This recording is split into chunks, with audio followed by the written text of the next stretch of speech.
வணக்கம். இந்த சேனலை சப்ஸ்கிரைப் பண்ணாதவங்க உடனடியாக சப்ஸ்கிரைப் பண்ணிடுங்க. பக்கத்தில் உள்ள பெல் பட்டனையும் அமுக்கிடுங்க.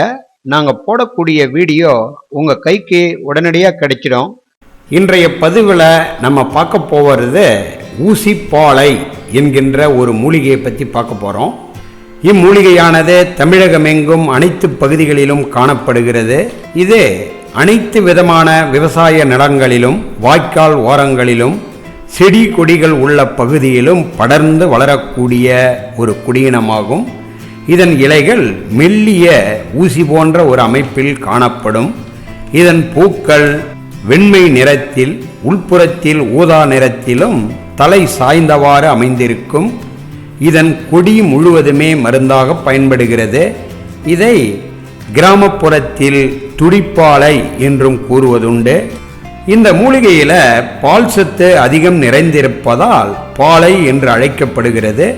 இதனுடைய குணத்தை பார்த்தீங்கன்னா, இந்த ஊசிப்பாலையால் பிரமேகமும் ஆண்குறியின் வெப்பமும் நீங்கும்.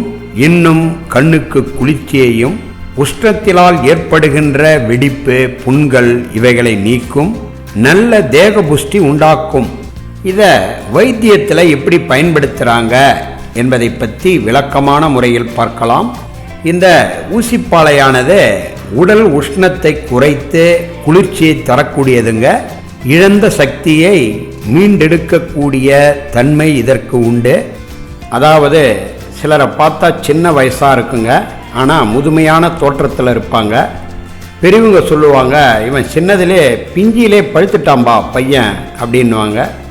காரணம் என்னன்னு பார்த்தீங்கன்னா, அவங்க சில பெண்களுடன் தொடர்பு கொண்டு அவங்களுடைய சக்தியெல்லாம் இழந்துட்டு இருப்பாங்க. முகத்தை பார்த்தா பெரியவங்க முதிர்ச்சி அடைந்த ஒரு சாயல்லையும் இருப்பாங்க. இது போன்ற ஒரு நிலையில் பாதிப்பு அடைஞ்சவங்க சொல்லக்கூடிய விஷயத்தை நீங்கள் ஃபாலோ பண்ணிங்கன்னா கண்டிப்பாக உங்களுடைய இளமை மீண்டும் திரும்பும்.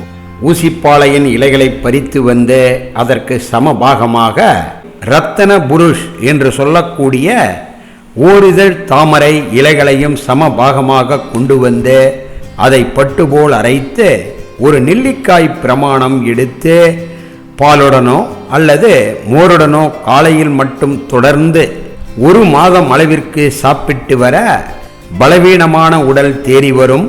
இழந்த சக்தியை ஈடு செய்யும். விந்து ஊறும். திரேகம் போஷிக்கும். மேலும் வாய்ப்புண், உதடு வெடிப்பு, நாசி துவாரங்களில் ஏற்படும் வறட்சி இவைகள் நீங்கும். மேலும் கிராணி முதலிய பேதிகள் நீங்கும்.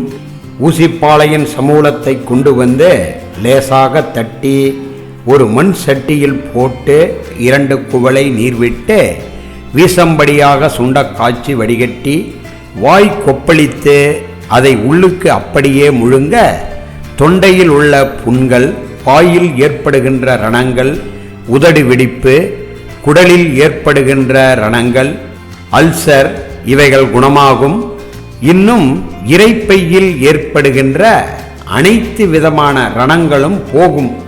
இதனுடைய பசுமையான வேரை 50 கிராம் அளவிற்கு கொண்டு வந்து பஞ்சு போல் தட்டி ஒரு பழகிட மண் சட்டியில் போட்டு 1/2 லிட்டர் ஜலம் விட்டு 100 மில்லியாக வற்ற காய்ச்சி வடிகட்டி வேளை ஒன்றுக்கு 50 மில்லி வீதம் இப்படி தினம் 3 வேளையாக கொடுத்து வர மஞ்சள் காமாலை முற்றிலும் குணமாகும். இதன் இலைகளை பறித்து வந்து அதனுடன் பாசிப்பருப்பு, மிளகாய், தக்காளி, ஜீரகம், மஞ்சள் தூள் இவைகளை சேர்த்து மற்ற கீரை வகைகள் செய்வது போல கூட்டு செய்து அன்னத்துடன் கூட்டி சாப்பிட உடலுக்கு நல்ல பலத்தை கொடுக்கும். உஷ்ணத்தை குறைக்கும். திரேகம் பூரிக்கும். இது போன்ற எண்ணற்ற நன்மைகள் இந்த ஊசிப்பாலையில் உண்டு.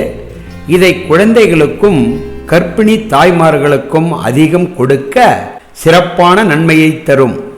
இதை பற்றிய உங்களுடைய கருத்தை கீழே கமெண்ட்ஸ் பாக்ஸில் சொல்லுங்கள். இந்த வீடியோ உங்களுக்கு பயனுள்ளதாக இருந்தால் லைக் பண்ணுங்கள், ஷேர் பண்ணுங்கள். நன்றி, வணக்கம்.